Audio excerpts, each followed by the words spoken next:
Okay, yeah. So I'm just with Avi and JHC. Avi, medical doctor; JHC, philosophy guy, PhD.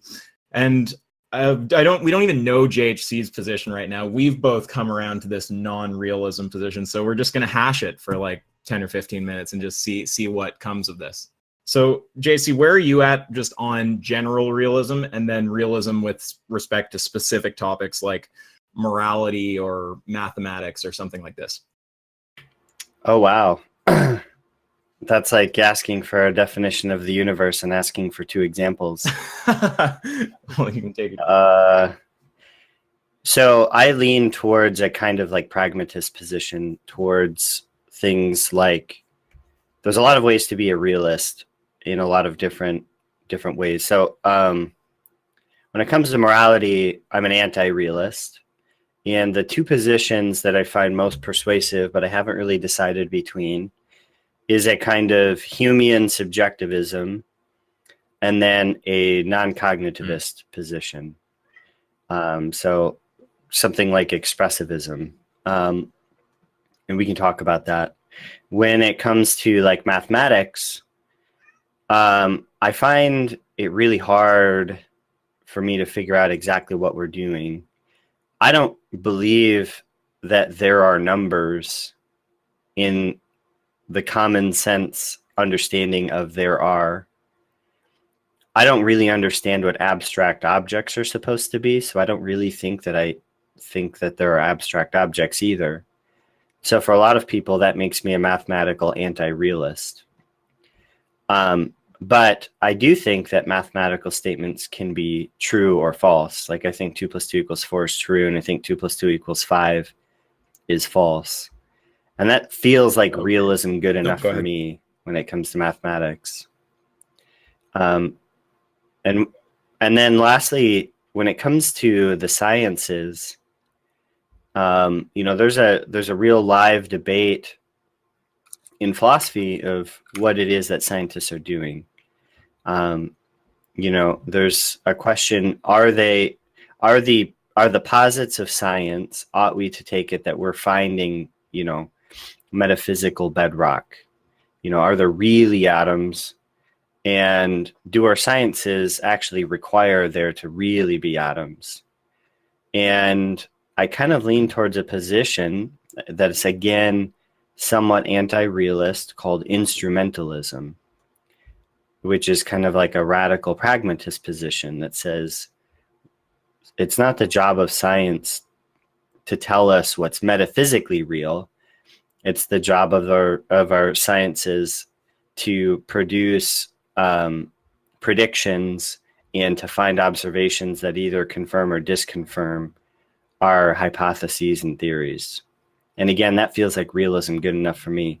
I at least think that there's a big gap between me and like these radical postmodernists. So I don't think that I'm in that camp. I take that to be a kind of radical anti-realism, and I don't have much in common with them. But I do think that the people who insist that what physicists are doing is telling us exactly what fundamental bedrock is are asking scientists to do too much. And I don't think they care one way or another. I'm going to tell you how I feel about this topic too. I hope that answers on all of the realisms that I can think of what my positions are. So anti-realist is too strong a claim for me. I'm a non-realist. So that's what I'm comfortable saying. So when I look at the definition of realism on Stanford, so for anyone, if we show this to other people, this is generic realism. So this is the modifier term that you'd then apply to something like morality or mathematics. So generic realism, A, B, and C, and so on exist. And the fact that they exist and have properties such as F-ness, G-ness, and H-ness is independent from anyone's beliefs, linguistic practices, conceptual schemes, and so on. So that's a thing that could very well be true. Maybe it's the case, but we're incapable of affirming that because you have to be circular to affirm that. And the reason why is because it says A, B, and C and their properties exist, and then it says independent from anyone's conceptual scheme. But you can only say that something exists from within your conceptual scheme with respect to your base axioms that are assumed. So the notion of making statements about what exists outside of your conceptual scheme from inside your conceptual scheme seems inherently circular to me. So I will not take that position. I think that anti-realism makes also a positive claim about the existence of things outside of our conceptual scheme. So I'm also not willing to take the position of hard anti-realism. I'll just take a middle position, which is I'm a non-realist. And then I could talk about specifically what I think about math or what I think about morality. I think that all of those systems are analogous in a sense. So the sense in which they're analogous is they're all structures of logic which have at the base axioms that are assumed. Now, based on what axioms you assume, you might get something totally different. I mean, if you, for your axioms, plug in things like mathematical signifiers, you put in numbers, you put in operators like multiplication and division and define them and give them meaning, that's going to give you a radically different system than if the things you plug in at the base level are, values or something like this. Now, so they share in common that they're internally consistent structures of knowledge built from base axioms that are fundamentally assumed. But there's also respects in which they look kind of like disanalogous. Like math seems to be a lot more predictive and maybe arguably more like discoverable or something like this than morality. So I would basically say I take the same position with respect to all of those things, which is a general non-realism, then specific non-realism with respect to like math or logic or all these things. But I do make the point that I see them as analogous. So I don't special plea for one category being different in the sense of being a different type of knowledge structure than another. They just have different contents. Oh yeah, well, so my general position is that there is a Platonic realm that is mind independent and real, and then I just have a broken antenna and can't tap into it. No, I'm kidding, of course. Not give us. Yeah, so basically, I take the general approach I take is that I can't find a disanalogy between, in terms of whether I take a realism, non-realism, or anti-realism position. I can't find disanalogy between things like mathematics and things like morality. Everything I've come up with, I think the same thing could be said in reverse back to equalize the two. I can't find a difference, so I think I would be consistent with both of those things. I wouldn't apply a double standard. And I can't make a strong claim either way because I don't have all knowledge. So I would say I'm a non-realist and non-anti-realist. And what I would say in terms of my what's the word I'm trying to what's the aspect I'm trying to I would also say that I would categorize utility. So in terms of things like instrumentalism, I would try to categorize the utility of these different things in an orthogonal plane to the truth value of these things or the existence of these things. I think however true something might be, true or false, or existent, non-existent, something might be, in whatever sense we're talking about existence or truth, I think that would be on a plane, on an orthogonal plane that's different from how useful something is. So, for example, like the matter that's outside of the observable universe is something I think exists. I don't think that's going to be useful at all. The belief that I myself exist, that's something that's both useful and something I believe that exists. The fact that, and then there's certain concepts like, myth and legend, which might be useful if you want to tell a good story or get value from it, but I don't think that exists.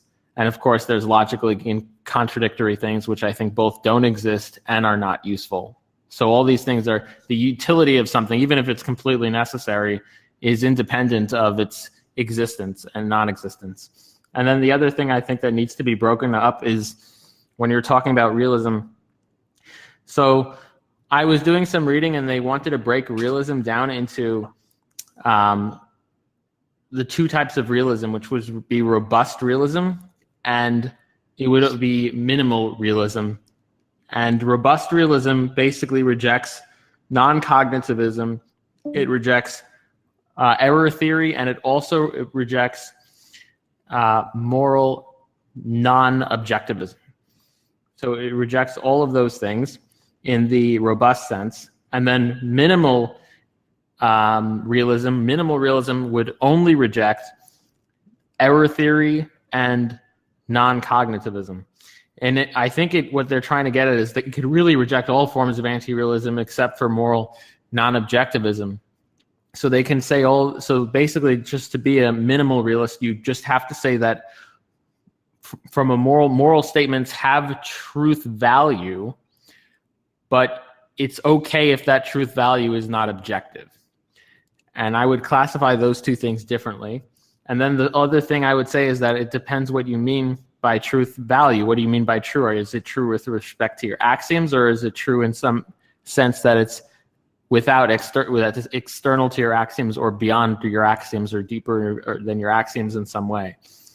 And I would categorize all of those things and come from there. So I don't see any claim that one can say that these things exist out of proportion to your axioms. The only thing I can say is that certain things are true with respect to my axioms. Passing it to JHC. So just on the variance, but to claim otherwise outside of that, I would just and you'll find these three variants written out. I would again, take a for all people who are going to non-realist try to position. nitpick. You can find them written sense. out if you just look up anti-realism on Stanford Encyclopedia of Philosophy, just like where I took the initial definition of generic realism from.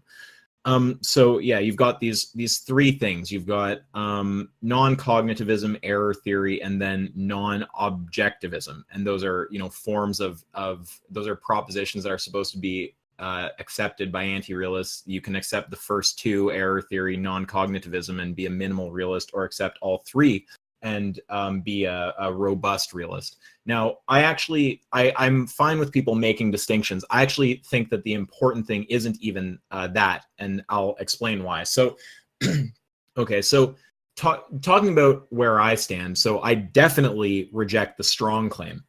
The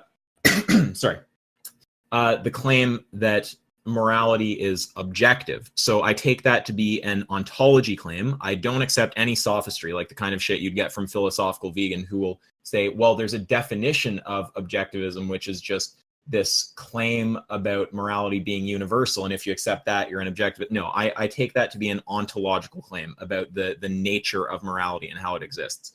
So I would not say that moral oughts exist objectively. I think that an ought comes from accepting a value and then determining that some course of action comports with that value. If I want to get water, I ought to go pour myself a drink. If I want to stop talking to you guys, then I should probably get off of this Discord conversation. I don't think that the universe has a mind with oughts in it. So I think that oughts are a mind-dependent thing. I don't think that they might be able to exist in like systems or something, like a computer that doesn't necessarily have a mind, but it has goals. But it's not like a property that the universe has out there. So I definitely reject the hard claim. And then this is why I say that I don't think the distinction is the important thing here. The soft claims, the non-cognitivism and error theory, I can't actually tell you what my position is on those until we define truth. And that's because both of them use the word truth in their definition. So non-cognitivism is rejecting the notion that moral statements have a truth status. And then error theory is accepting that they have a truth status, but it's false on all of them. So based on how you define truth, I would actually give different answers to whether I'm an error theorist or not, whether I'm a non-cognitivist or not. So if by saying that you can make truth claims, and this is where I make a distinction here, because I like to introduce philosophical distinctions where it's useful. Another one that I've created that people kind of know, I don't know if I created it, but that I've spread around like a meme, is this prescriptive and descriptive nihilism, because people like to take a claim that you're a nihilist and then use it to say, okay, well, you must just believe in structuring no laws and having no moral code. And it's like, well, there's a distinction between saying I descriptively think nihilism is true and I prescriptively hold the belief that society should be structured around nihilism. So here's one that I like to introduce, and it's just deep knowledge and shallow knowledge. So that kind of truth claim that says I could know something beyond my conceptual scheme, the kind of truth claim that you'd have to make in the positive to call yourself a realist by the Stanford definition. that's a kind of claim that I would call deep knowledge, and I would say humans can't access that. I would say that we can only access shallow knowledge, and shallow knowledge is just saying that something, and that's not meant to be a deflationary term. It's shallow knowledge builds rocket ships, but it's knowledge that where you can say something is true with respect to my axioms or with respect to my conceptual scheme. So if you're using a deep knowledge definition of truth, then I would say, sure, I'm a non-cognitivist. I don't think that moral statements or even logical or mathematical statements can be true in that deep sense. And I could get into why I think they're analogous in that respect. But if you were to talk about shallow knowledge, just the claim that something is true, and true meaning that it comports with your axioms, then I'm perfectly happy to say that moral statements can have a truth value. So in that sense, you could say I am a non-cognitivist.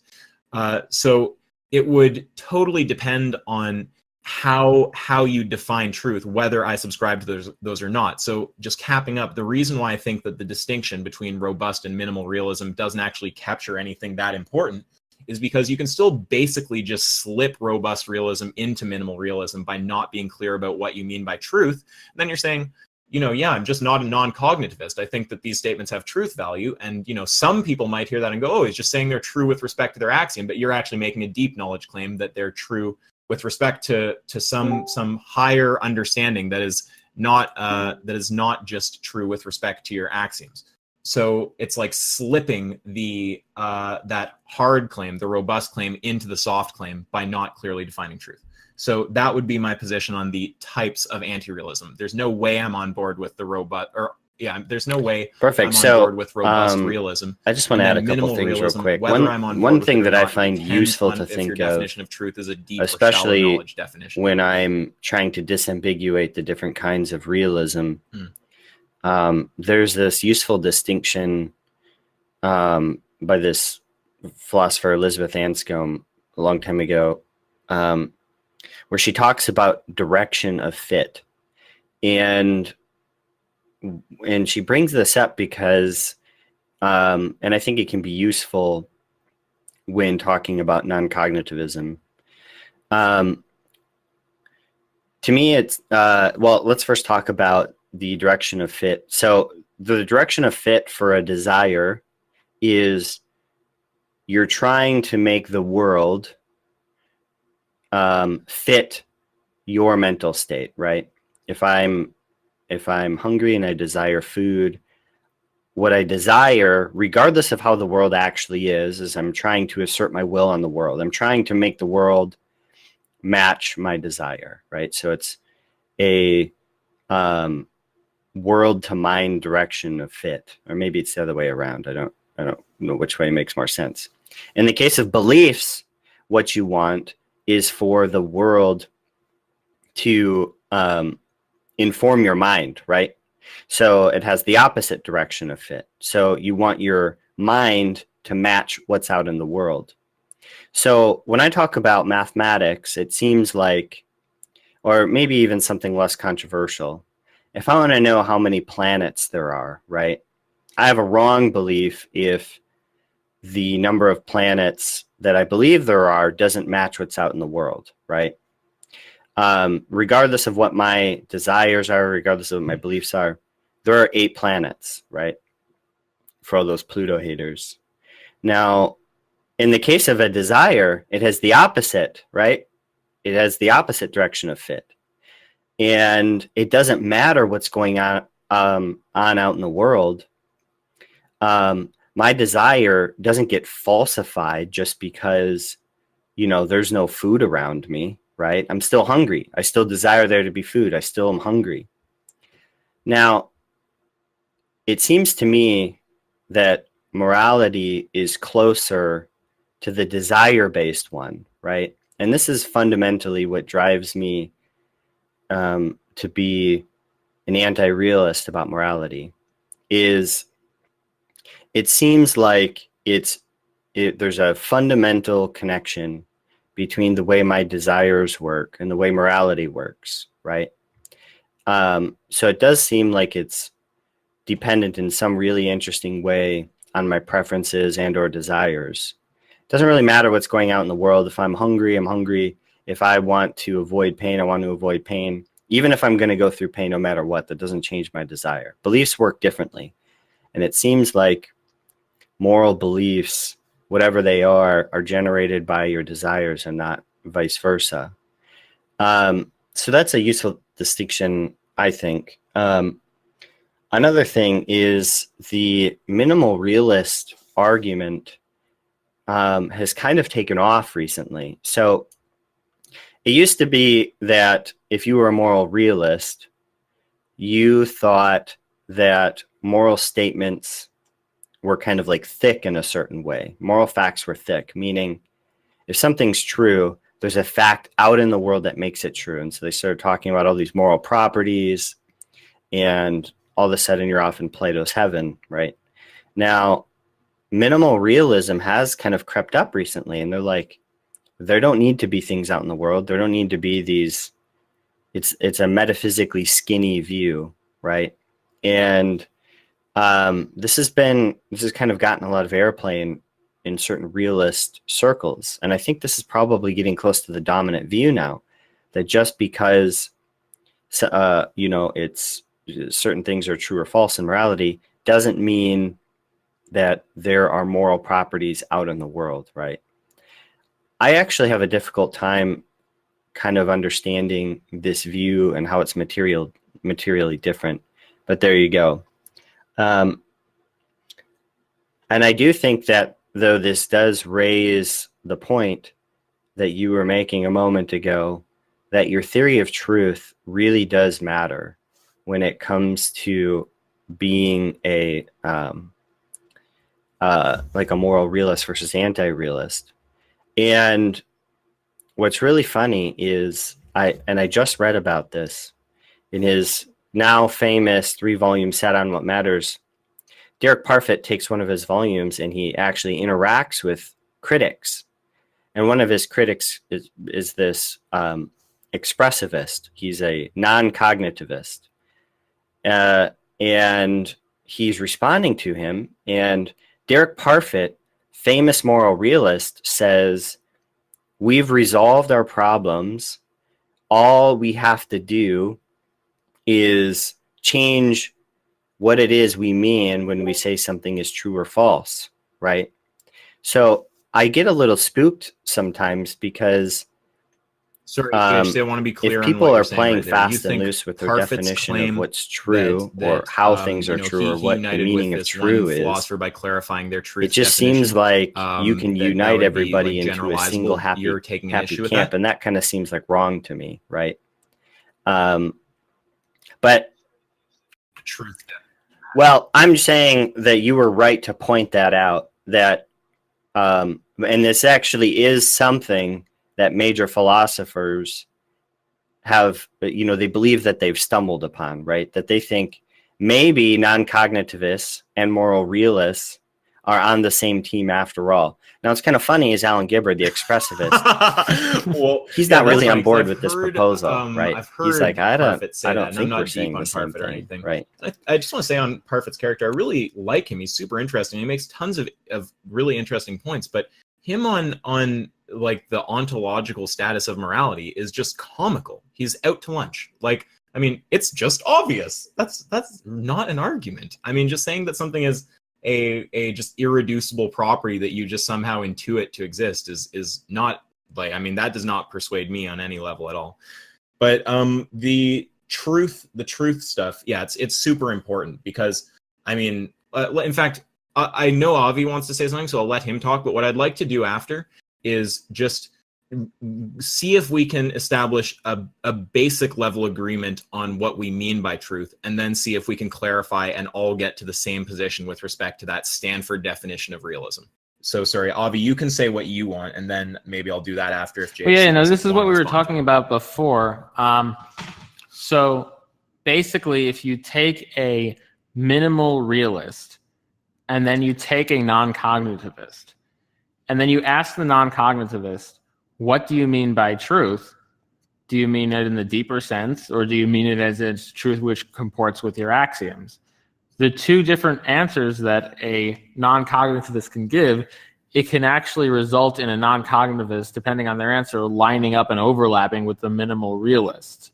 So, for example, if you look at the difference between a minimal realist and a robust realist, the only difference is that the only difference is the word objective. They reject moral non-objectivism.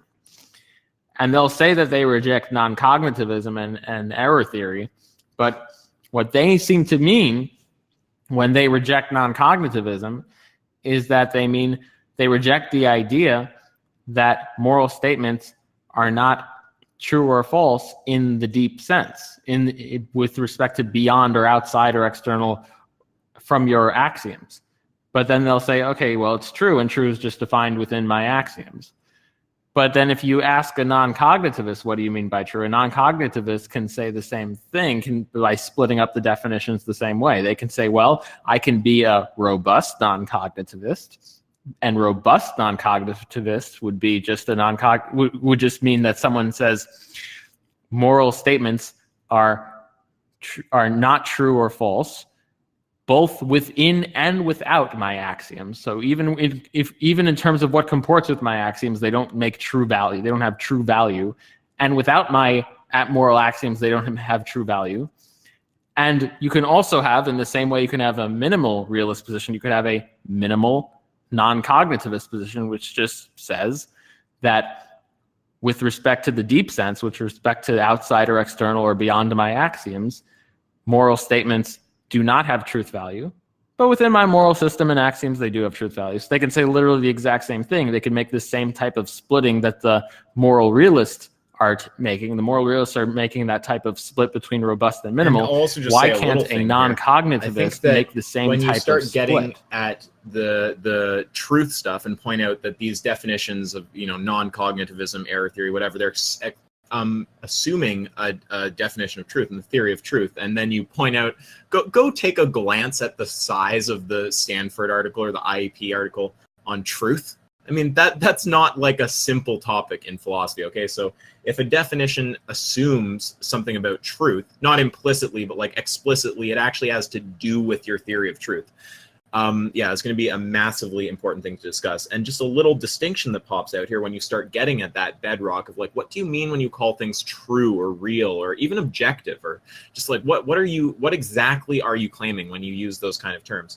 This is where you get a split, where some of these people who take a realist position of one type or another will either back up to or reveal that they've always held, but I think more often it's back up to in the face of evidence, a position where they're saying, well, wait, no, I don't think that's ever what I meant by truth. I meant just true with respect to my axioms. But then there's another camp who, when they're pressed on that kind of deeper stuff, truth, reality, what do you mean? They're going to say, they're going to start giving you a list of words, which Avi can read off for you right now. Do you have the list?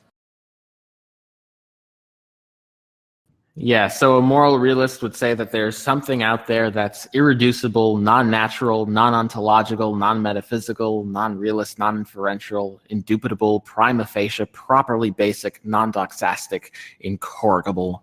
Incorrigible, yeah. So incorrigible belief. So yeah, and this is basically what I call the magic language. So when you put pressure on these realists, they divide into two camps. There's those who take a minimal position, but then when you grill them on it, they're not actually slipping in something else, which a lot of people who call themselves minimally realists actually are when you dig into their definition of truth. They're slipping in a very strong realism claim. So they'll divide into the actual legit minimal people, and then the people who start talking about stuff that sounds like Platonic magic. So do you have anything, JHC, or should we maybe... just maybe real quick on the topic of truth. So you mentioned the size of the SCP article. It's a big topic, but maybe just to illustrate what it looks like on both extremes, right? On the one end, you have like the hyper-realist correspondence theory of truth folks, right? And these are the people who say that for every true statement, what makes that statement true is that it relates in some way to some fact or state of affairs in the world, right? And if you have this view of truth, you start thinking about things like, okay, well, it's wrong for me to torture somebody just for fun, right? and they're like, okay, so all of the major concepts here in this sentence, they have to map on somehow to the world. So there is a property of wrongness, right? And you can see how your theory of truth can generate, you know, these metaphysical properties out in the world. And on the far other end, like the really what are called deflationary theorists of truth, where they don't think that the word true is doing much. They might say that truth is something like warranted assertability. And basically, in a kind of memey way to put it, to these folks, truth is that which you can get away with saying, right? So these are kind of the two extremes. And you can see how on this end, you can kind of be like a trivial realist, right? Because as long as you can assert, hey, it's wrong to torture people, who's gonna challenge you on that, right? I mean, almost nobody. There's one so now thing it's that just true, really comes right? to mind there. But and sorry, there's do nothing you have more more to to it say than there? No, go ahead. Okay, so this relates just to how I see knowledge structures. So the way I see knowledge structures, you can actually visualize this because it's a simple visual model. Just picture nodes or dots for points for statements or propositions, and then just picture lines for just logical inferences. Whether it's a deductive argument or an inductive argument. So basically, you've just got this structure where there's certain axioms assumed at the base, and then certain input data. So you might assume an axiom like logic, and you might input the data of your base unchallenged perceptions, and from there generate and definitions, obviously. Then from there generate a whole tree of logic and understanding. Now, I don't think that you can prove things exist in the deep sense. So, and again, does everyone get what I mean by the deep sense? With respect to that which is outside or beyond your axiom, or that which is not your confirming the existence of reality beyond your conceptual structure is what I mean by the deep sense. Is there any confusion around that from you, JHC? No. Okay. Yeah. So now so this is maybe a bit deflationary, but I think it also, again, remember, this preserves a concept of truth that can fly rockets, build rockets that fly. So the way I would see it is you have this knowledge structure. It's a bunch of nodes and lines. And I think that at the base, you have to have axioms. It might be a kind of net of mutually supporting axioms. It might just somehow be a few. But there's just at some level data that you can't give a deeper explanation. You have to assume it. Now, the thing is, the way our knowledge systems and even our moral systems are actually constructed is there's base level things that are kind of basically programmed into us by biology and are natural to how we think. And therefore, if you can get any of your arguments to reduce down to a level of explanation that's compatible with those kind of axioms, it seems very hard for people to resist. So I'll give an example. So if I'm making an argument, I'm saying all men are mortal, Socrates is a man, therefore Socrates is mortal. It's like that's a stable, deductive argument. I've clearly laid out premises, gotten to a conclusion. Now, if you look at its foundation, though, you go, Socrates is a man. How do you know that? Well, there's some other proposition below that. It's like a man is defined as having X, Y, and Z. Socrates has X, Y, and Z, so Socrates is a man. So it's like a big tree of knowledge like that. So if I have a claim like that, and then it reduces down to the level of definitions and axioms, and the only things I have to say about it are simple statements like, okay, I observe Socrates to have a penis or something like this, or, I define maleness as the following, just having these chromosomes, or, whatever you say, reducing an argument to, if your argument breaks down to that level through stable chains of induction and deduction, it's going to be virtually impossible for someone to resist, because at that point they're even going to have to resist their intuitive psychology, which just has perception and cares about logic. And same goes for moral claims, not quite to the same degree, but even when I make moral arguments, like my main tool, I use name the trait. I use a kind of proof by contradiction type method. And what you're doing right there is people hold this deeper axiom of, it's wrong to just fuck with humans for bad reasons. And if you can show that there's a parallel of, like, if you can't, distinguish the animal, then this argument is ultimately going to carry all the way down. If there's no meaningful distinction between the animal and the human, you can just switch over all the properties till the thing is the human, and now you're saying it's okay to perform this action on the human. Well, if that's going to cut against a very base moral axiom you have, that's going to be a very persuasive argument. So I think that basically there's a level where someone can say, I am just asserting something as an axiom, and they could claim some fucking crazy thing down there. And if the thing isn't internally logically inconsistent, it's just there's no evidence for it, it's just asserted, there's not a whole lot you can say about that. You can just say, I don't share your base axiom. But again, the core point about persuasion and whatnot is that if you actually in practice reduce something down to that level, I actually everyone think gets that on board with this what you're is a saying. good lesson. Does everyone follow what I mean there? Is that I don't know if you guys are confusing or Sam weird? Harris fans, but he I went am on in a a way, but not in another way. I always have the same answer. Started my philosophical journey, so I okay. love him in a way, but not Yeah. everything. Depends what you mean by fan.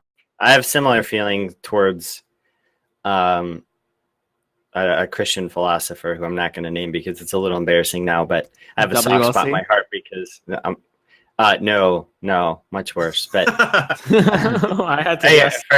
for anybody who's interested, his first name is Norman, and I'll let everybody else try to figure that one out. But anyway, Sam Harris the other day, well, this is a while ago now, but he had like this Twitter tirade about getting from an is to an ought. And he did this kind of sneaky thing, right?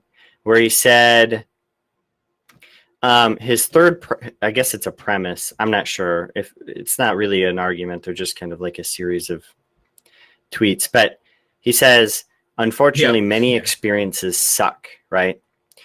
And they don't just suck as a matter of cultural convention or personal bias. They really and truly suck. If you doubt this, place your hand on a hot stove and report back.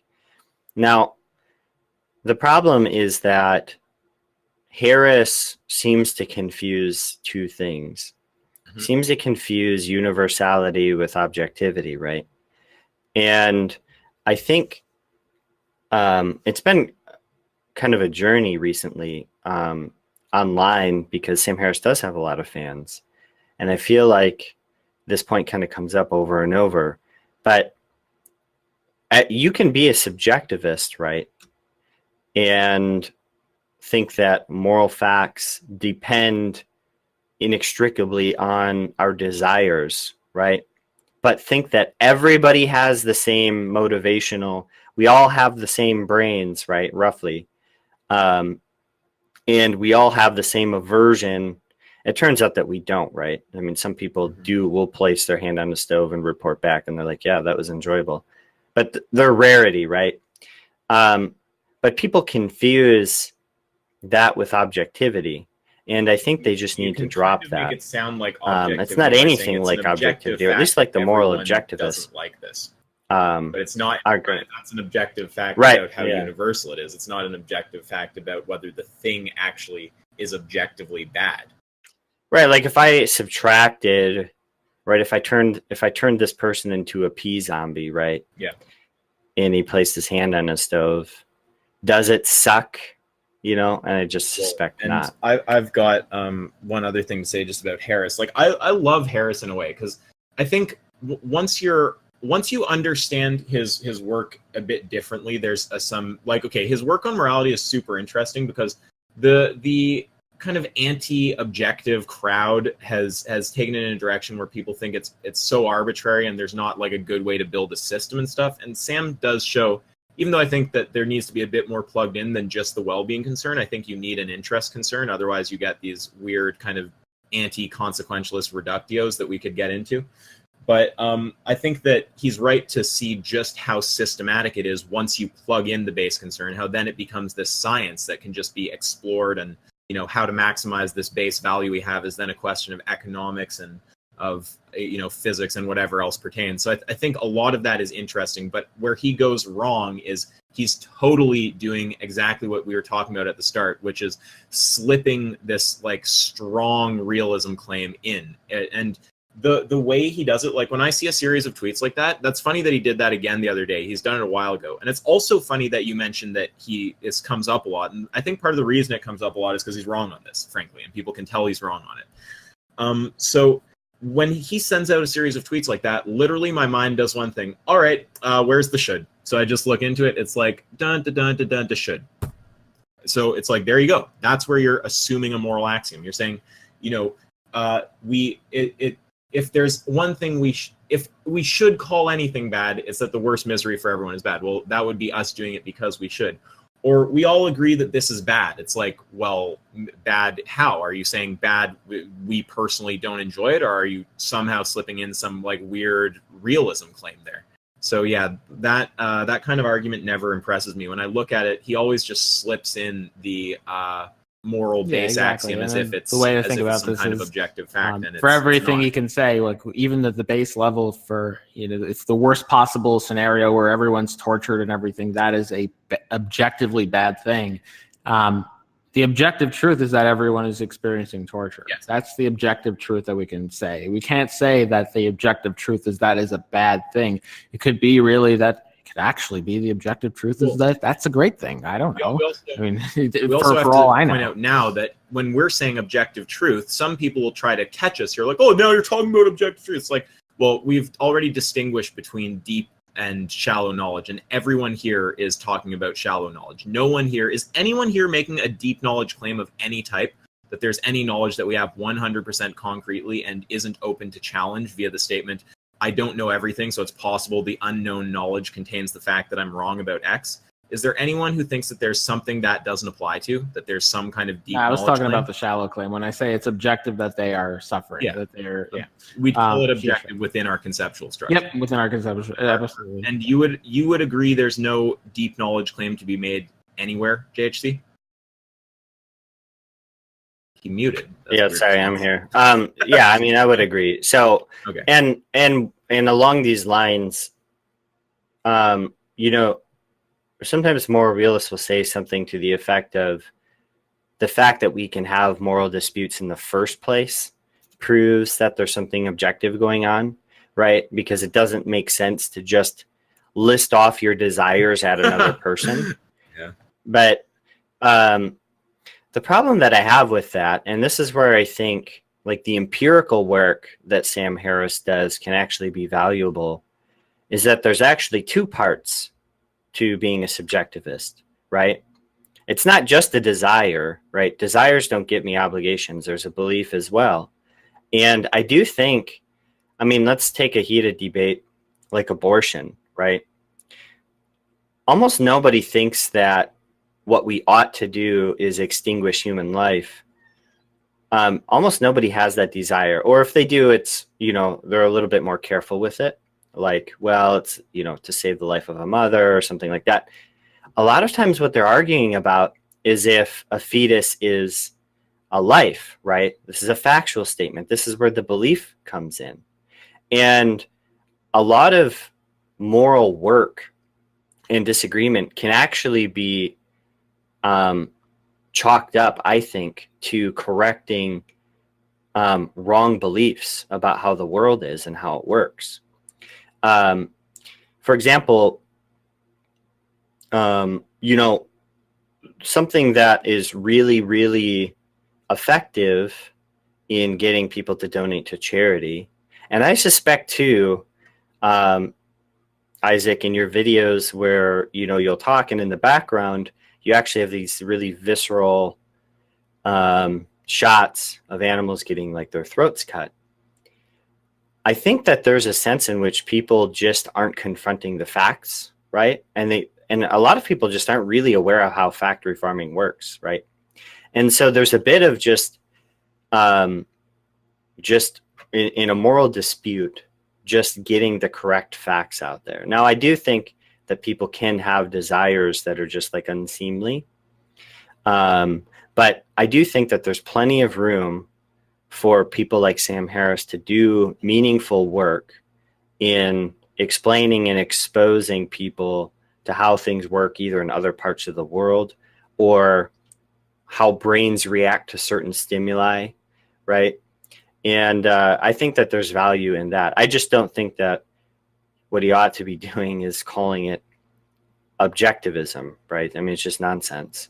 In the famous tweet storm that he put out, his premise 5 or whatever it is says, if we should do anything in this life, we should avoid what really and truly sucks. And if you consider this question begging, consult your stove as above. What a nonsense statement. I think I'm ready to guess the deep hate in my heart philosopher. towards Sam Harris, but that's but this is just kind of like a garbage statement. Yeah, I 100% agree that's a garbage statement because it literally is just question begging. I mean, what he's doing there is he's assuming that the thing that you're saying you strongly dislike is somehow an objective moral statement. And it's like the fact that you feel a particular way, the only thing that you can say about the ontological status of that moral principle based on that is it is something that in the mind of a subjective being is not like. There's nothing there that gets you to it being objective in any meaningful sense of the word, like mind independent. So I totally agree that that's just, I mean, he's trying to appeal to obviousness in a way and go, can't we all agree with this?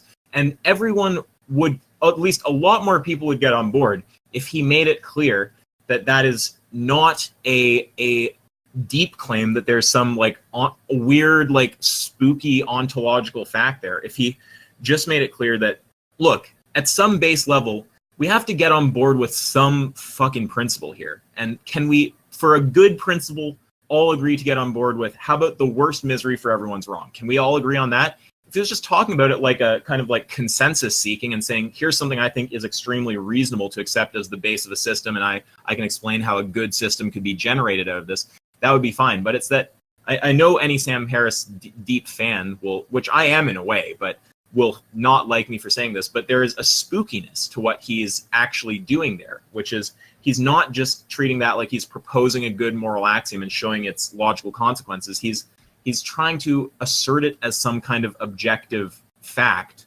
mind independent style objective, without really just copping to the fact that that is what he's doing. Well, if it was a shallower like claim, he wouldn't get that level of shit for it. Just doesn't do anything. Avi, why don't you give us a bunch, and then let's ask JC. Well, I can consult myself, or I can consult Norman Geisler. Is that who it is? The 12-point apologetic. Oh, you found him.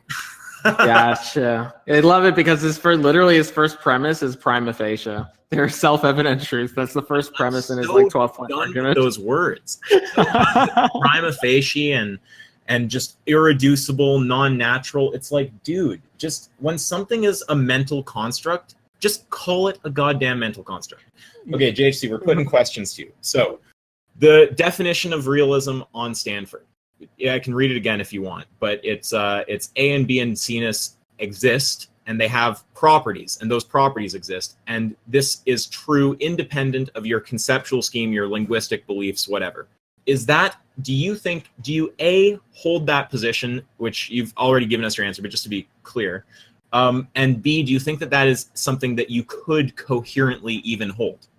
And the reason I'm suggesting it would be incoherent to hold it is because you can't justify knowledge outside of your belief system from within your belief, your conceptual system from inside your conceptual system, just like you can't demonstrate supernatural causation from within the natural realm.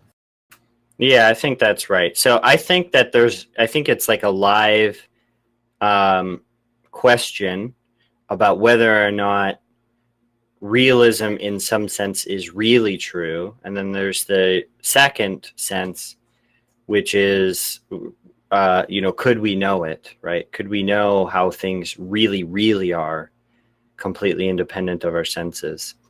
And point in fact is, unless we have solutions to skeptical scenarios or something like that, then that's an unattainable, uncrossable gap, right? Everything that I see is compatible with idealism, right? It's compatible with realism. And the only people who think that they can know what reality is really, really like independently of our cognitive faculties are people who think that they have some kind of proof that all of these skeptical scenarios are false, right? They can prove that we're not in the matrix. They can prove that we're not in a simulation. Now, I'm not... yeah, exactly. And because even if we have even if we could prove that we're not living in the Matrix, there's these other sorts of entities that don't really show up in the physical world, right? We don't stub our toe on the number 2. We don't bonk our head on obligations or anything like that. So yeah, I mean, I think the case for realism is radically I wanted to underdetermined. circle back on one thing because Jay actually posed the disanalogy between morality and metaphysics, and the argument. I was thinking you mean morality and mathematics or morality? And morality and actually, I think it might be metaphysics. Okay, maybe I too. Yeah, and correct me if I'm wrong, but is the argument like goal directionality? What was the term that was used? Yeah, it's called direction of fit. Okay, direction of fit. And tell me if I'm getting this right. So the idea is that, so here's the disanalogy. The disanalogy between morality and metaphysics would be that in morality, the base level goal is to take reality and comport it into your goal, comport it to your desire. Exactly. It's making the world match your mind, your intentions. But in terms of metaphysics, your goal is to make your mind or your beliefs match that which is outside, match reality. It's the other way around. Correct. Yes. Okay. And so because of this difference in direction, then we can, so because of the difference in this direction, then one would take an anti-realist stance from a moral standpoint, because the nature of morality in and of itself is not concerned with matching reality. It's just concerned with comporting reality to what your goal is. Whereas it's not analogous with metaphysics, because in metaphysics, the very nature of the system is to take your beliefs and comport it to reality. Is that a fair statement to try to make a disanalogy for realism versus anti-realism? Yeah. This is why I think morality is a special case of anti-realism. Okay, let me think about that. All right. So. I mean, I can continue down the line of we just want to see ultimately if he shares our general position here. So, do you have more you want to hit on that topic or something else, Avi, before I return to doing that? I think he shares our general. He shares our general position on realism, but I just want to get into the specifics on just one or two other things there. Oh yeah, we can circle around because I want to you could go on and close that off because I want to think about this more because I was convinced that there's no disanalogy and I have to think about this analogy. Okay.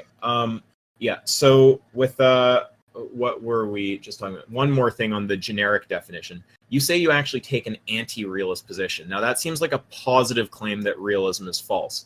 Would you agree, I don't know if that's how you meant it, but would you agree that a positive claim realism is false is actually too strong a claim to make because it's just making the same type of claim as realism in the opposite direction? It's asserting that it's not true that this stuff exists.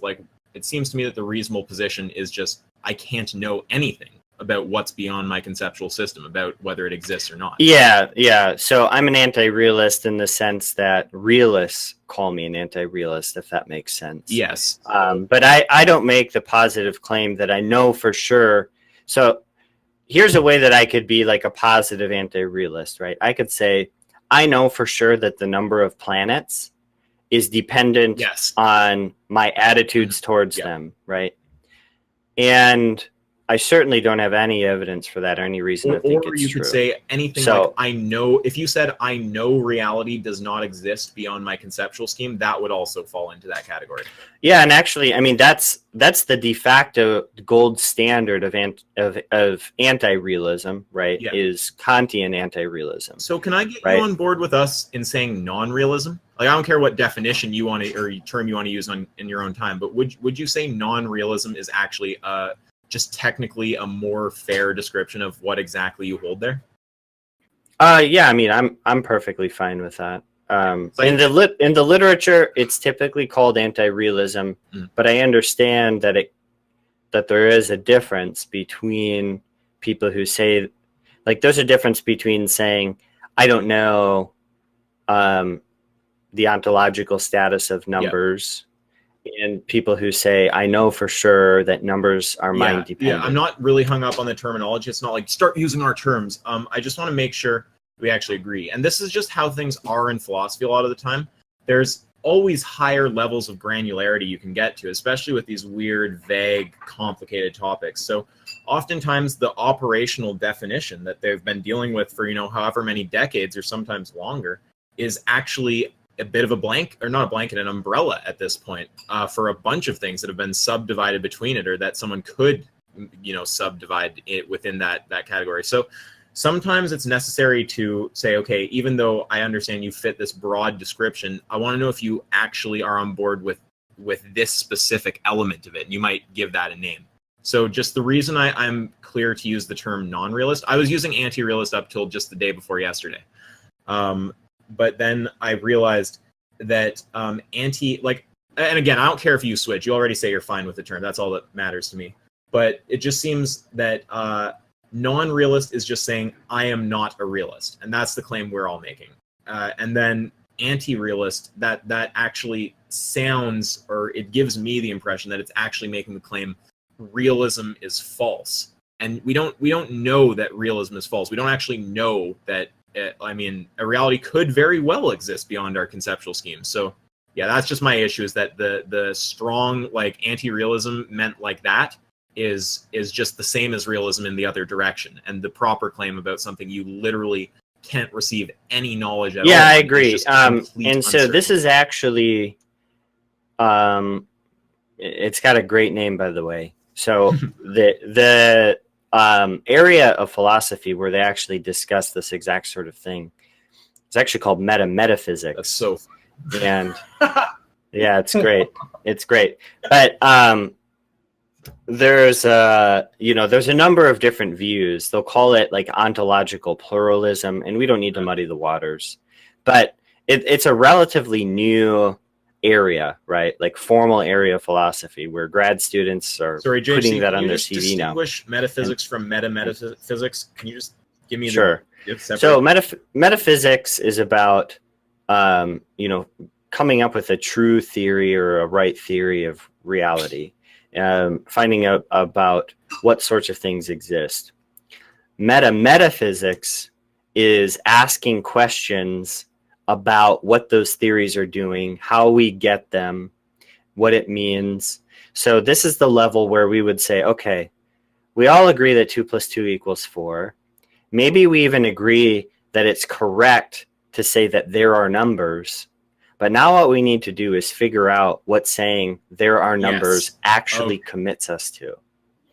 And that dispute, that last question, is where metaphysicians we are just working. Found our way to just the higher crazy level of philosophy somehow randomly. It just happens. Okay, so I think that then I want to ask one or two specific claims. So when it comes to moral realism, I want to know, obviously you're not a moral realist. I assume you just still hold what I'm referring to as non-realism.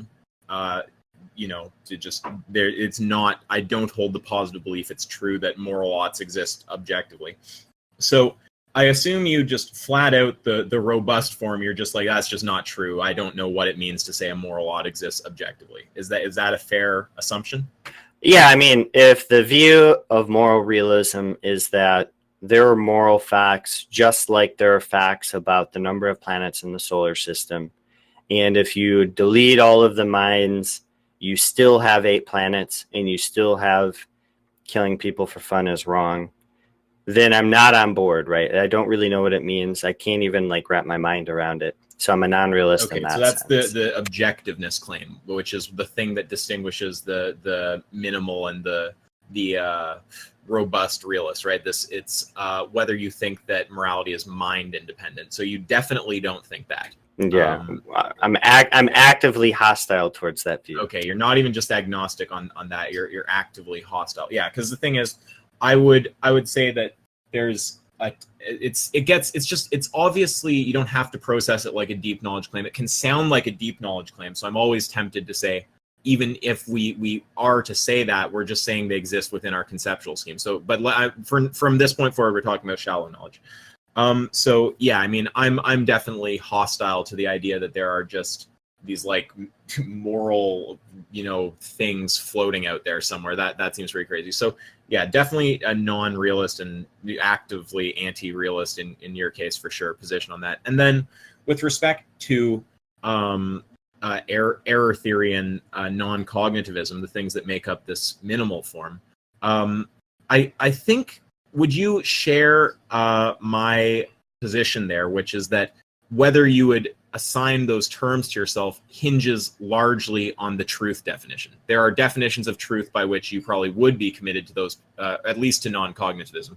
And then there's definitions of truth by which you wouldn't. So like if you take a deep knowledge definition of truth, you're going to say, well, yeah, I'm definitely a non-cognitivist. And by that definition, I'm probably a non-cognitivist with respect to logic. But then like a shallower definition, it might be more reasonable to say, no, I'm not a non-cognitivist. Things can be true, with respect to my axioms. So would you agree the depth of the truth definition would determine whether you agree with that? I don't think I actually would in the case of error theory. No, not error theory. Yeah. Right.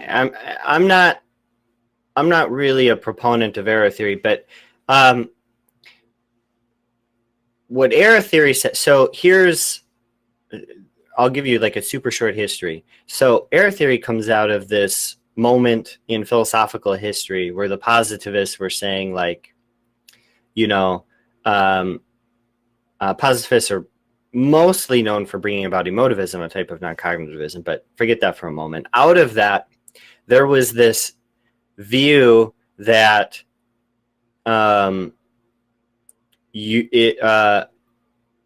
propositions, if they referred to things that some propositions referred to things that didn't exist, right? So you get these like theological non-cognitivists, and they say, look, forget all of these kooky spiritualists who try to like hyper analogize everything. No, people who believe in God and they're religious, when they say God loves me and has a plan for my life, they're referring or trying to refer to God, right? And as it turns out, there is no God, so all religious statements are false. There are error theorists about God talk, okay? Now, this is the same thing with error theory. Error theory says that what people are trying to do is refer to moral properties, moral objects, these moral things. That's where I actually kind of disagree with the error theorists, right?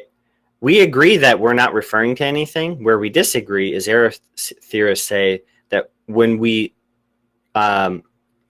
say something like a moral proposition, we're trying to refer to moral properties. And I don't think that's the case. So I hope that helps a little bit why I'm not an error theorist.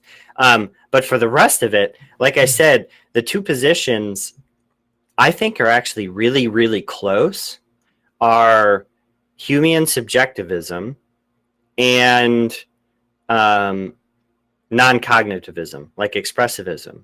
And I actually think that the difference there, I think that both sides might agree on all the facts, and they actually might just have a different theory of truth, right? So you can get back to your story. What's kind of, yeah. So if I'm a Humean subjectivist, I think that there are truths to, there are moral judgments that are true, and what grounds them is my beliefs and desires, right? A pair. So when you said earlier something like, if I'm thirsty, I should go get a drink, that is exactly the sort of thing that a Humean subjectivist would say, is that my desires and my belief about how to satiate my desires generates obligations, right? And so that's what it is to be a Humean subjectivist. Now, that seems really, really close to the non-cognitivist position. Both take human psychology, the way that our brains are wired, to be that's what decides where obligations come from. They're both completely agreed on that. They just have a different way of understanding how to categorize moral judgments.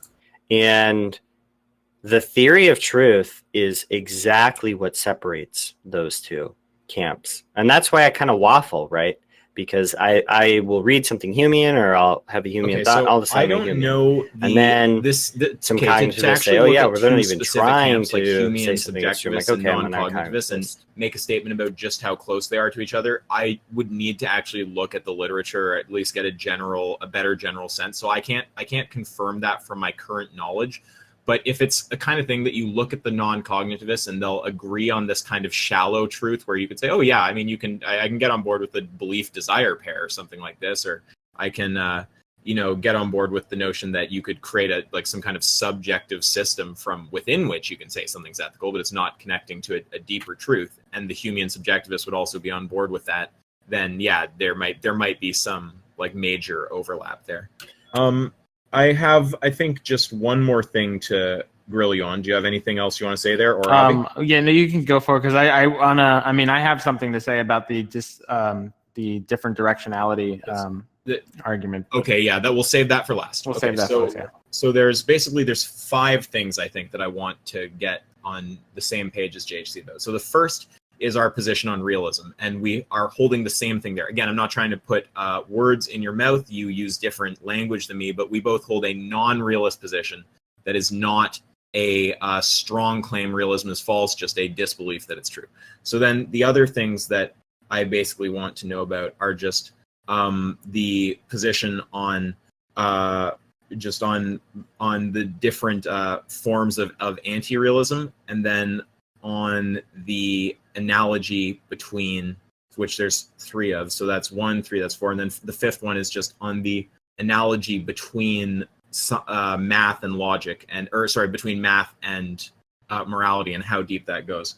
So, okay, so we're on the same page with the first one. So now with the forms of anti-realism, I think I get where we're coming from. So the robust realism we would both reject, and we would actually, if it's a deep knowledge claim, like a claim to, again, knowledge that is somehow beyond our conceptual system that we know exists, if it's that kind of claim, then, I mean, all you can really say about these deep knowledge claims is take this kind of non-realist position. But within the shallow knowledge we have in our standard definition of objective and subjective, like when you have reason to believe something's mind dependent or not, I assume, both take a position that's actually pretty actively hostile to the notion that a moral belief has some kind of similar status with respect to its mind dependence as a planet does. That would be a pretty crazy thing. So would it be fair to say, with respect to robust realism, that if it's a deep truth claim, you'd be a non-realist, like you are with respect to realism generally, and if it's a shallow truth claim,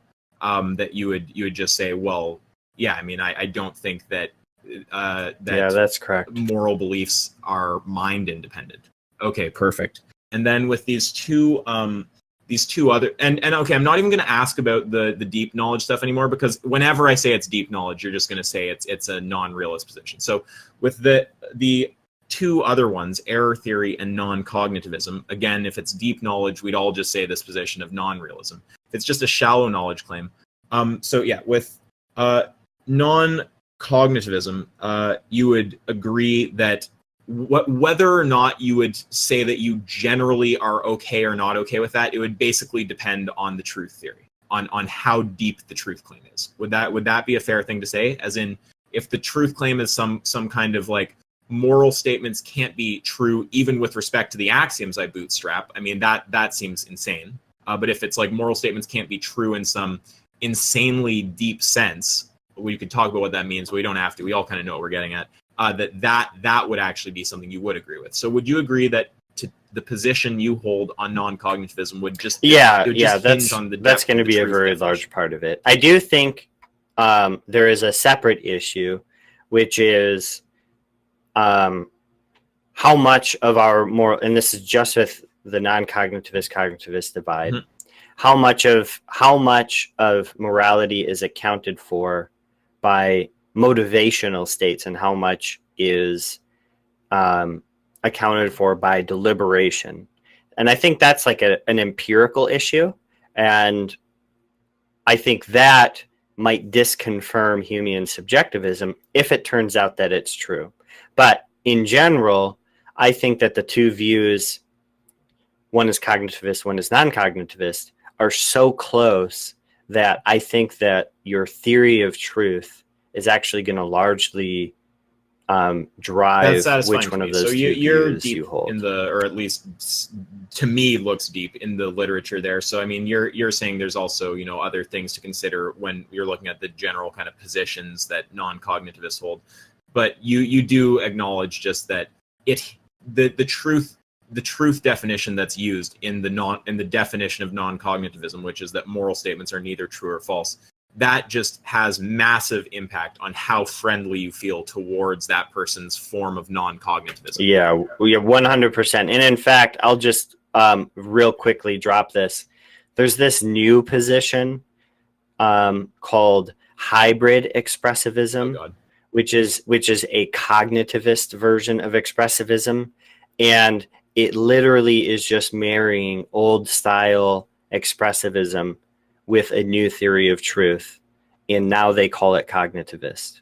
So this is just a social fact, right? I'm just giving you a kind of anecdotal data that expressivists some of them are now calling their position cognitivist with a new theory of truth. So this is just in support. Gotcha. Now, again, that's an area where you've just gone beyond my depth, so I can't comment, but that's out there for those who can react to that. My final thing, and I think we might disagree here, but I think that once we clarify what we mean, it won't actually be a disagreement, is just how analogous we can say that math and morality are. Now, the only aspect that I care about when I say they're analogous is the following. They are both knowledge structures, which are incapable, at least a good moral system. They're knowledge structures which are internally consistent systems with axioms that are assumed at the base. Yeah. I mean, certainly it seems like the way mathematics proceeds, right? And maybe it's worth splitting it up a little bit. I don't want to get into the weeds, but the way that arithmetic and geometry proceed might be a little bit different. Yeah. But regardless, we'll just take the common sense view that what mathematicians think that they're doing, right, is they're grabbing a bunch of axioms and then they're building a kind of like formal system from those axioms. Now, they may think that those axioms are more reasonable than otherwise, but yeah, they proceed kind of formally from those axioms. And in when it comes to morality, I actually have, I don't know enough right now. I'm a little confused. I'm kind of in flux, and maybe that's not something that you want to hear, but I have, I'm kind of all over the place when it comes to that right now. And I think JHC, a lot of it is largely an empirical issue for me. So here we go. So very quickly, here's a view of morality that seems to have a large amount of empirical backing. Okay. So let's say that you are going to decide what you're going to do for the rest of the day. You're either going to go to a bar with your friends, or you're going to spend some alone time and go hike a trail and camp out in the woods. Okay. Now, this isn't really a deeply moral issue, but we can imagine that what's actually going on here, and I think this would reverberate with all of us, is that we might actually kind of run through the scenario in our head, right?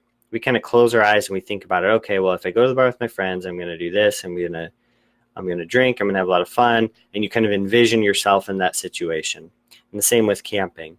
Now, it seems like there's really strong evidence that based on emotional feedback of these sorts of different scenarios that you're weighing will actually decide which action you think is appropriate or inappropriate or right or wrong. Now, this doesn't really seem to me in a straightforward manner to rely on axioms, right? It seems to be that emotional feedback from an imagined There's a big difference in moral what we're talking scenario about right is there, actually I want you to different. continue, but when Now, I am talking about a formalized moral system, I'm talking about someone articulating a moral system and talking about this is my set of beliefs. I'm not like, I agree if you're going to make like psychological claims about belief formation, like this kind of stuff could totally be true, but that wouldn't change the claims about moral ontology or that a moral system just has the same character as another. And just to add on to that, I mean, this could also be true for someone being convinced of a metaphysical thing. So, for example, if someone is just developing as a child or whatnot, and they haven't conceptualized a metaphysical system or a logic system, they just see things and believe them, and as it's just a psychological phenomena or just an experiential phenomena. They can be convinced of metaphysical things too, just like they could be convinced that they have certain desires out of just a experiential phenomena. So that would also be not a disanalogy between morality and metaphysics. Okay, I don't know about the claim about morality and metaphysics, but the important thing being, if it's a behavioral claim or a claim about how our minds are structured or what we're doing when we're forming moral beliefs, that's just a whole different thing. That's about psychology. The thing that I'm concerned with is the actual moral system itself, articulated as a system of propositions. Yeah, so this is going to, this view that morality can be systematized, or that we do that sort of thing in a series of propositions, is just going to be fundamentally non-expressivist, right? Now, I do think, though, that we can continue the discussion and say a lot of times what we do is we actually do try to justify our moral judgments. We do that in ways that is really similar to, say, mathematics. What we do, so if somebody were to say, why did you go to the woods instead of hanging out with us at the bar? A lot of times you're not going to say, well, I closed my eyes and I imagined myself out in the woods and away from you guys, and that just seemed much better to me. What you do is you're like, well, I needed some alone time. I worked hard this week. I spent a lot of time with you guys last week, and I wanted to be alone. Now, and you can insinuate things from that, right? That you place a higher value on being alone when you're tired rather than going out to the bar with your friends. And you can kind of expand and backtrack and presumably end up at something like moral bedrock. And in that sense, when we're asked to justify our moral judgments, I think it looks a lot like mathematics. Yeah, okay. I'm not really totally sure what to say about that, because like the only thing I could say is that I don't think that claims about how we psychologically structure our morality, or what the psychology of moral thinking looks like, I think they're like orthogonal. It's not actually, well, it's relevant, but it's not it doesn't actually say something about the if you were to write the morality out as a system of propositions or arguments, it wouldn't say anything about the kind of ontological character of that system. It wouldn't say something about it would say something about where humans are coming from and how we're thinking about these things, but the actual status of the system would be a separate thing. So, for example, like it could be that we reach our moral beliefs for a given reason, but it wouldn't change the fact that if you wrote it out as a formal system, you'd have to point to something at the base level. If it was articulatable as a consistent system of beliefs, you'd have to point to something at the base level and say, those are my axioms, and here's how I'm building up from those axioms. So just to be clear, you would agree that the behavioral claim doesn't actually say anything about if we were to write the system out, the fact that it's still just a system of how do I articulate this clearly? The psychology around how we form moral beliefs, that whatever the reality is there, that would not actually show some kind of disanalogy between the nature of a moral system and the nature of a mathematical system, in the sense that both are systems of logic built from base axioms that you have to assume. Would that be a fair statement to you, or do you take issue with that? Well, I think that that's underdetermined empirically, and I know that sounds like a category error to you based on what you just said, but I do think that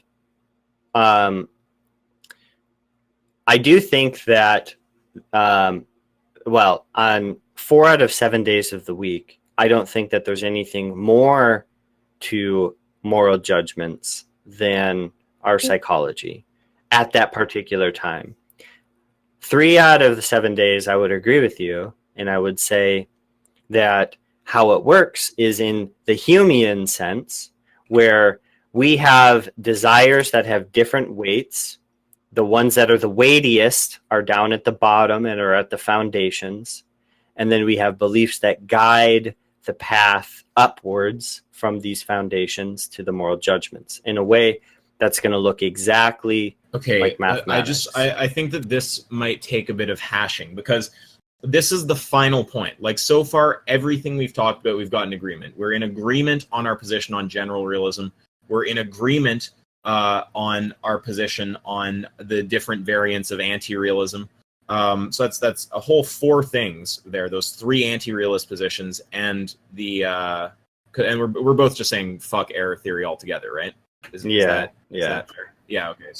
So yeah, we're in agreement on all 4. Now it's just this point about the analogy between math and morality, and the sense in which they are analogous is that if you put it on the table and say, this is my logical system of moral beliefs, it's going to be a system of propositions, of arguments written out, and it's going to have some assumed axioms at the base. Would you say that they're disanalogous in that sense? And again, I'm not talking about how someone's moral psychology is working or what they're thinking. I'm talking about if they write it on paper and try to articulate a consistent system. So on that morality. point, we agree. There's the way that people behave in moral moments, and then there's what happens when you ask somebody what explains why they did it, and then they attempt a justification. And this attempted justification, people do, and they'll offer to do 100% of the time. We would think it's nonsense if you asked, hey, why did you go camping instead of hanging out with us at the bar? And they shrugged their shoulders and was like, I don't know, right? They have an answer, right? It's an explanation, and they say, well, I had this. And so yes, I do think that people have the ability to justify and explain their moral judgments in a way that the structure of that explanation is going to look exactly like, or at least really similar to. You've said this like 3 times, like and I don't think I got it the first few times. I hear what you're saying now. Okay, so yeah, you're basically saying, yeah, the psychological question is a whole thing, but then if you ask someone how to articulate, to justify, that's the word you use, to justify their system, they're going to try to write out a logically coherent set of beliefs, and it'll look similar to math. It's like a logical system with axioms at the base. So here's my question. Now, remember when I say what I'm about to say, that I understand math is extremely intricate, extremely predictive. I'm not being deflationary towards math at all. When you get into this kind of like epistemology, like how do we know knowledge? What is and also, I guess, kind of metaphysics, the nature of things.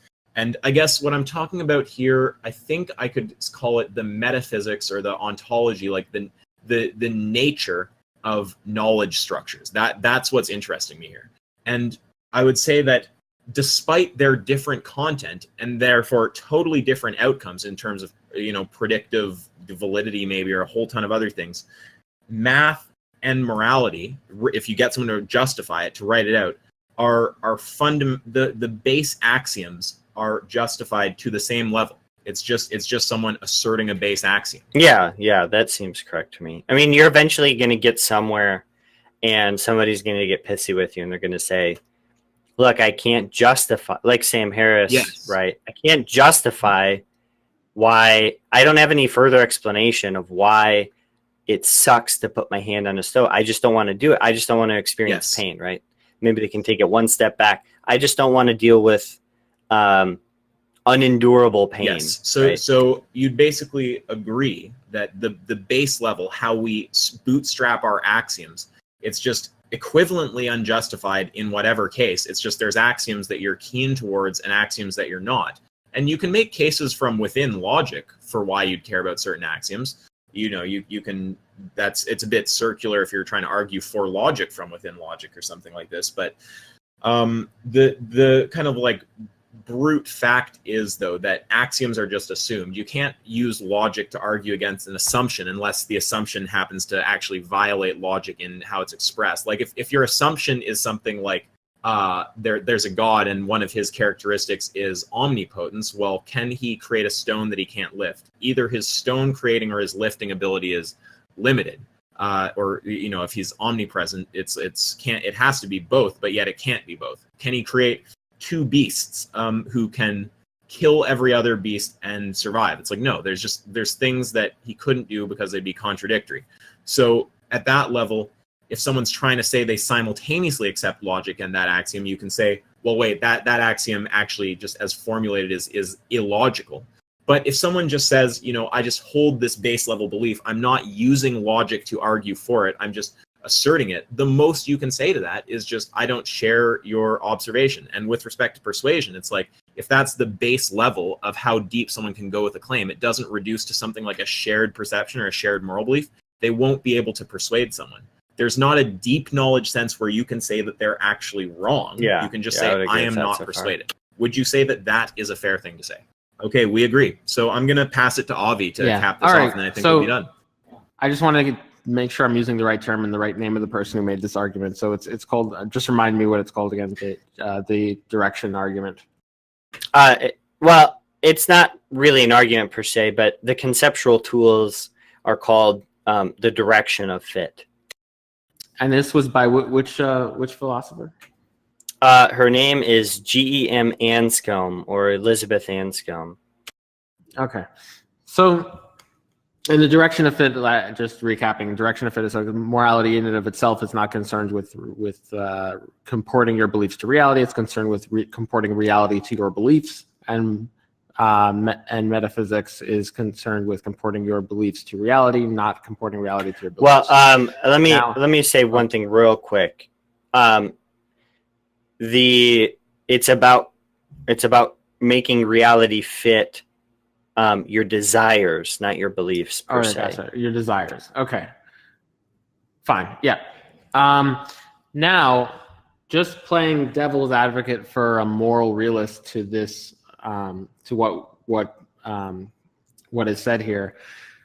A moral realist might be able to say that might not be, that's a disanalogy, but it might be like a type of special pleading kind of disanalogy, where even if that's the case, even if morality does deal with comporting these things to your desires, and then metaphysics is comporting your beliefs to reality, at the next tier in the terms of the question of whether morality itself, the ought actually objectively exists, that difference, that asymmetry may actually be irrelevant. And if you did find that the ought was actually there objectively, if you did find that there was an objective morality that was different from your desires, then what you would actually end up doing is you would try to take your desires and bring it and make it comport with that objective ought, if you ended up ever discovering it in reality.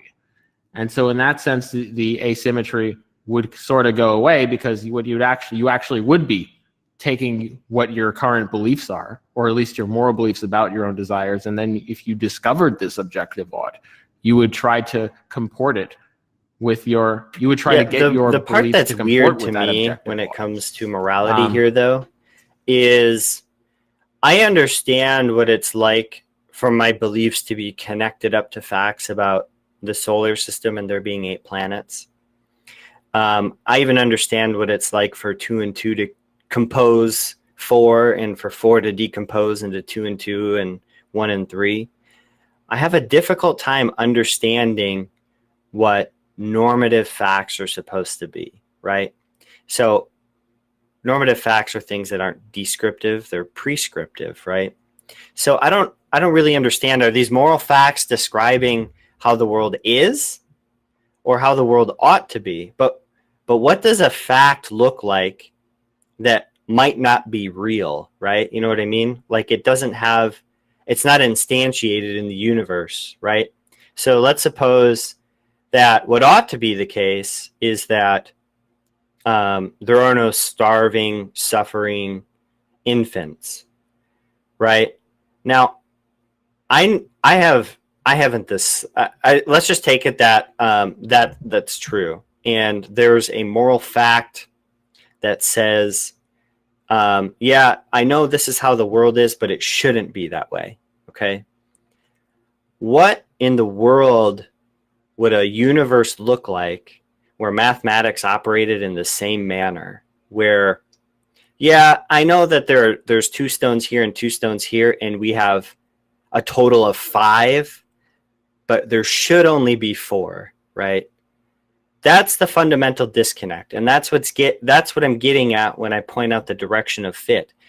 Even if we grant that, okay, there can be abstract Platonic properties, I haven't the slightest idea what normative prescriptive facts would look like that are just suggesting to the universe that children aren't starving, but in fact they are starving. That's a total disconnect from how mathematics works, right? Now, imagine how strange it would be if we're like, oh yeah, here's another one of these cases where the universe just got math wrong, and we have 2 rocks, another 2 rocks, and we have 5 here. Mind-blowing, right? That's where I think the fundamental disconnect is, and that's why I think there is a drastic disconnect between prescriptive facts, descriptive facts, and why I can't make the slightest sense out of Platonic normative prescriptive properties. If they exist, they're what J.L. Mackie, the inventor of error theorists, called queer facts. Really strange. They're unlike anything that we know of, and they operate totally different. Mathematics, seems to enforce itself on the world, right? It governs how things work, and morality just doesn't work that way. Morality just kindly suggests how the world works. I'm not really sure what. I'm not. Yeah. So I have a really hard time conceptualizing down to just the nature of what a prescriptive thing is and what normative facts are supposed to be. Yeah, no, I think that's right. That's probably fair. But I think that we can explain it. I think that the direction of fit is a nice way to conceive of it in a more earthly manner, right? It consults human psychology, and it says, when we have beliefs, what we want to do is for our mind to match the way the world is. When we have desires, we're trying to change the way the world works. And I don't know how Platonism or moral realism deals with that fact very well. I don't think that I'm saying or bringing up any interesting argument other than saying moral facts, if they existed, would be super strange, really weird. I can't understand how it works. But I suppose that that's no more of a defeater for moral realism than me not understanding how electrons are actually more like fields than particles, right? I have a difficult time understanding how that works. Okay, yeah, that's fair. Anyway, but the asymmetry wouldn't break down on the higher level, though. If you did find for some example there was an objective morality, if that was somehow discovered, you would want to take your beliefs and comport it with that objective morality. You wouldn't want to take the objective morality and then say, oh, well, I'm just going to make that fit my current desire. Well, here's the thing. On Platonism, I think there's an additional problem that you just mentioned. You said, well, if we found there were objective moral facts, wouldn't you want to bend your will or something? You would want to be in alignment with those. But I don't really see why. Why would I care about these stupid Platonic properties, right? Why would I care about these objective facts? And this is called the problem of moral motivation. Now, if you're a Humean, if you're a subjectivist, you have a natural answer. Well, of course they're motivating because desires are involved, right? Half of it's a desire, the other half is a belief. They just are motivating. That's their nature. Now, if you're a sort of moral realist that thinks that there are moral facts that tell us how we ought to act regardless of our motivational states, and then you ask, don't you think you should change the way you're living or change your moral beliefs? And I don't really understand why I would, right? Unless they're just like intrinsically motivating. I can understand it if there's a God and he just reaches down from heaven and just rewires my brain when I apprehend a moral fact. But outside of an account like that, yeah, I mean, well, what if facts someone, just I mean, don't can seem we to say be the same thing with self-motivating. knowing our desire to know about the electron fields? I mean, if someone just has a motivated desire to figure things out and to align their beliefs with what is actually true in the real world, wouldn't the same thing apply in terms of morality if they somehow discovered this moral thing in whatever crazy realm that it is in? Yeah, so I think that we generally do have a desire to be like decent mathematicians, not make like obvious arithmetical mistakes. And that explains why we think that we ought to be like mathematically coherent. And I think that the same goes with moral practice in general. So in that sense, they're similar. Where I think we get lost a little bit is if we subtract our desires from particular moral judgments, they just completely lose their motivational force altogether. But there actually is, if we don't have to talk about it now, but I'll leave you with some light reading. If you look up what's called the partners in crime argument, there's an argument for moral realism that says if you lose like moral realism about moral facts, you actually lose a lot of other things too, right? And in particular, what they talk about is epistemic normativity.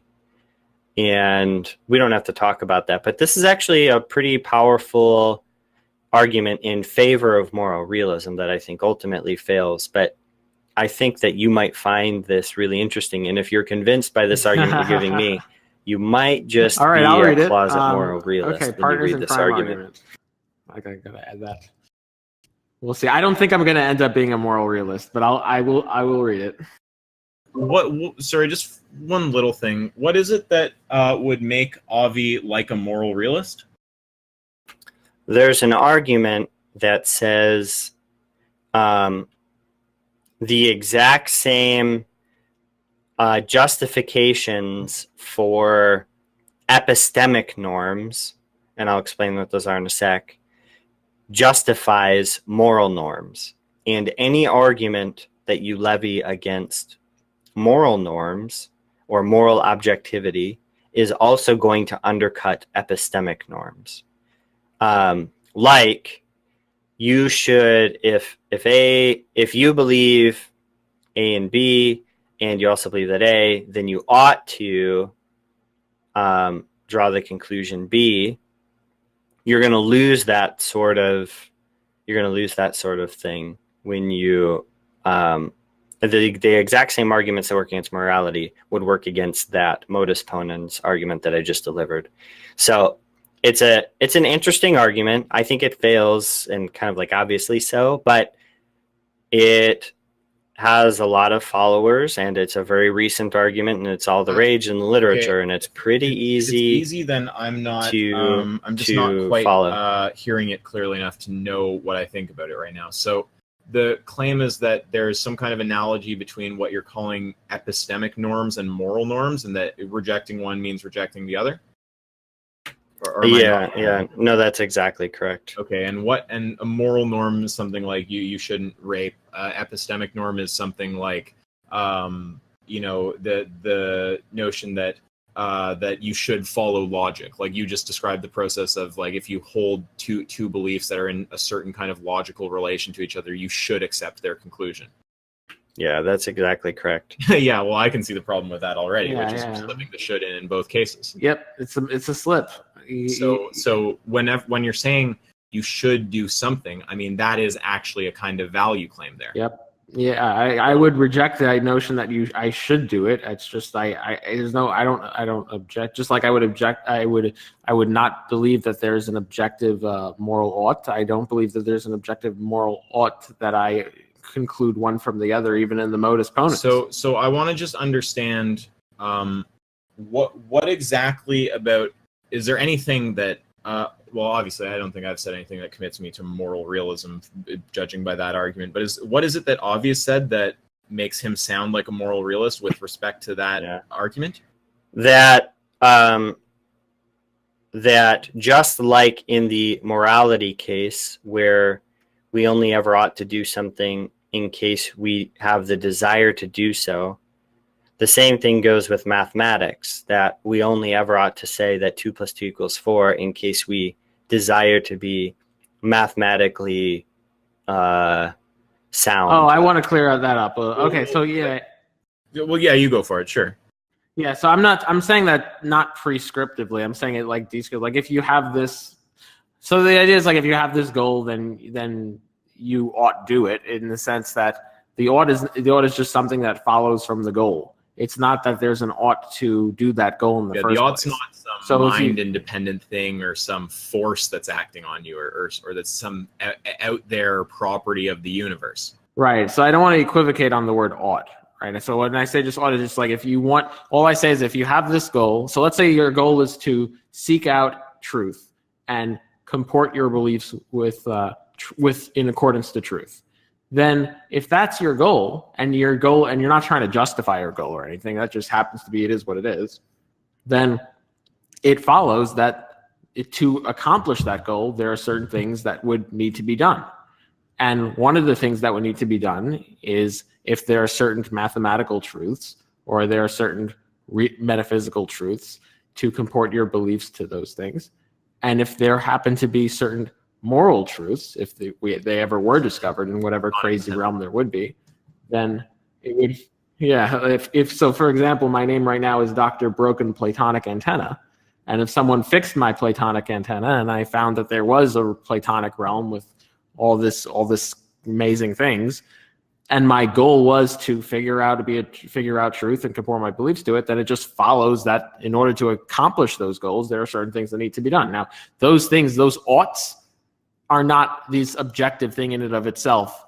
These oughts are just something that follows in order what needs to be done, so in the sense of what needs to be done to we all have achieve the Platonic goal. names. So the Me6 bot, which is recording, is actually Platonic 6 now. I've changed my name to Ask the Platonic Realm, because why ask yourself when you can just directly access pure knowledge? And JHC is now Platonic Revelation, but I left you with your underscore. Oh, thank you. So JHC, you would agree then, like maybe Avi had phrased it in a weird way or you had picked it up in a weird way, but when he is saying you only ought to do this given you have a certain goal, and he's saying that in the same sense about math or about morality or what you called epistemic and moral norms. You only ought to not punch someone if you have a goal that punching doesn't comport with, or you only ought to use the multiplication sign to mean adding, how do you describe multiplication? Timesing something by itself, adding that amount of groups of itself onto itself. If you want to be able to use math as described, you ought to do that. If you want to be able to, if you want to comport with a moral norm, you ought not to. That has some problem with punching, you ought not to punch somebody. He's still making statements that are conditional, hypothetical on some value. These are hypothetical imperatives. Hypothetical just because they start with the word if, right? So if you desire to fall within standard mathematical practice, then when you see a plus sign, you should do this, right? Yep. These are called hypothetical norms or hypothetical imperatives, as opposed to moral realists. They all think that there are categorical norms. There are things that you categorically ought to do regardless of your desires, your motivational states, right? This is the Okay, fundamental disconnect. So now, having gotten that clarity, I don't know whose error. Maybe it was both. Maybe it was some percentage of each of your error that's undefined, Yeah, but was definitely, real. definitely not mine. Okay, Probably mine. I'll take the L on that one. Are you still seeing something realist about his position, or is it now? No. No, and I was You're being kind of half-heartedly joking with that. Yeah, I was being cheeky, but it is worth knowing that the partners in guilt, I may have said partners in crime. I actually don't remember which one it is now that I say it. The partners in whatever crime or guilt argument is a really, really popular one that people ought to be aware of. And essentially it says, if you get rid of the categorical norms in ethics, any argument used to take down categorical norms in ethics, you're going to take down categorical norms everywhere else. And I'm fine just saying, yeah, 100%. I'm fine with saying yep too. Now, I think this is just closing statement time. So why don't you just go in whatever order you want, guys? I'll go first. So one thing I want to say to all my fans out there is I don't understand. What I want to see from somebody is a good philosophy paper, not on Platonic heaven, which is what it's always called, but Platonic hell, where they actually discourage us from following them. And they actively motivate us to do the opposite. So I think this is a latent topic that nobody's written on as far as I know. I searched it, and no paper called Platonic hell yet. And other than that, I don't have a lot to say except that everybody ought to go, categorically, everybody ought to go watch Derek Parfit's address to the Oxford Union, and that's all I have to say. A lot about that address, except for his weird moral objectivism, it's obvious claims, but yes. Well, it is nice. I will say it is nice to have people concerned about animal rights on all sides of the table, right? Yes. Even if there are mortal enemies and meta ethics, it's so obvious, so obviously true that we, should be vegan, that even these insane moral realists have to admit. Tuned into their Platonic antenna. I just want to be clear. I'm not even ripping on Parfit. I think Parfit is fucking amazing. It's purely the meta ethics. So, Avi, why don't you give yours and then I'll go last. Well, I would like to listen to a moral realist or discuss with a moral realist without them using the following words: irreducible, non-natural, non-ontological, non-metaphysical, non-realist, non-inferential, indubitable, prima facie, properly basic, non-doxastic, incorrigible belief. And when that happens, I will put that moral realist up on a pedestal. Or use of the word Platonic or a priori. We'll add those two in. All right. So yeah, I think all that I'd say in closing is I think we've reached consensus on the 5 things that were of interest to me here, which are realism generally. So the proper position there is non-realism. Then within the different forms of anti-realism, we would all reject if there's a deep truth, strong truth claim, we'd just reject them all with a non-realism claim on that ground. And then if the moral objectivism claim is it's a shallow knowledge claim, but it's just a claim about mind dependence, I think that we would all take a pretty strong position that moral facts are definitely mind dependent. And then when it comes down to error theory, we all just are completely not on board with error theory. And then non-cognitivism, our response to being on board with that, or at least friendly towards that, just depends on the depth of your definition of truth, which is embedded in non-cognitivism, which is the moral position that denies the truth value of moral statements. Whether you accept that position or not is going to depend on how deep the truth claim is. If it's just true with respect to your axioms, that's not too crazy. We're pretty friendly to that. If it's true in some deep sense, like you're claiming, knowledge of something beyond your frame of concepts or some shit like this, or some crazy objective truth, you're just slipping the robust back into the minimal, then I don't think any of us are on board with that.